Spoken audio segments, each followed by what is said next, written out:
Welcome! If you're new to my channel, I'm Dr. Sandra.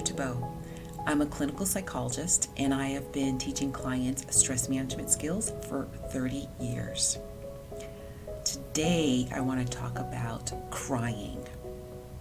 Unfortunately, I'm not talking about the kind of crying that happens when we're laughing so hard. I'm talking about the kind of crying that happens when we are stressed out and overwhelmed.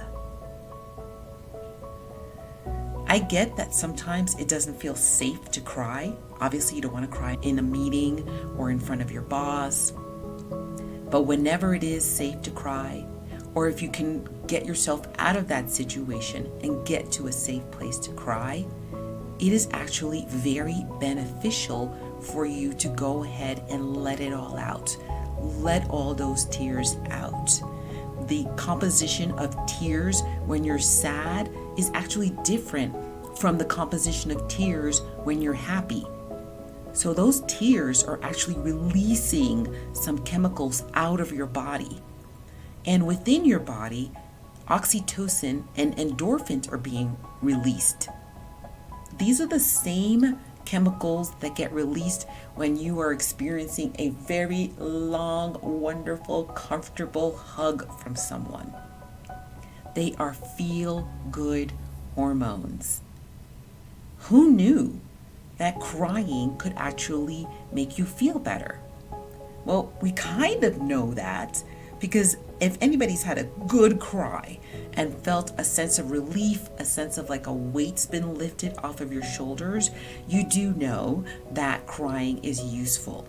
A lot of times we hold back our cries, and this is actually not a good thing. Holding in, repressing, pushing down, suppressing the urge to cry actually activates your fight or flight response. It's saying that there's some tension here, there's some reason for us to be worried, scared, stressed out.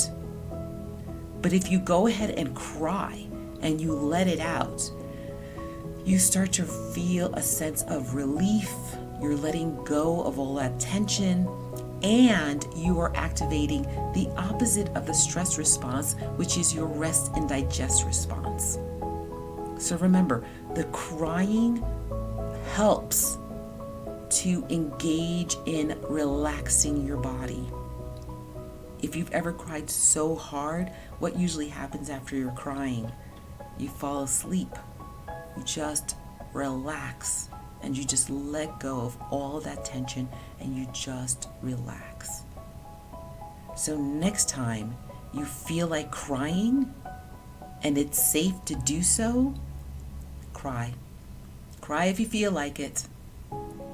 It will reduce a lot of stress. I hope you learned something today.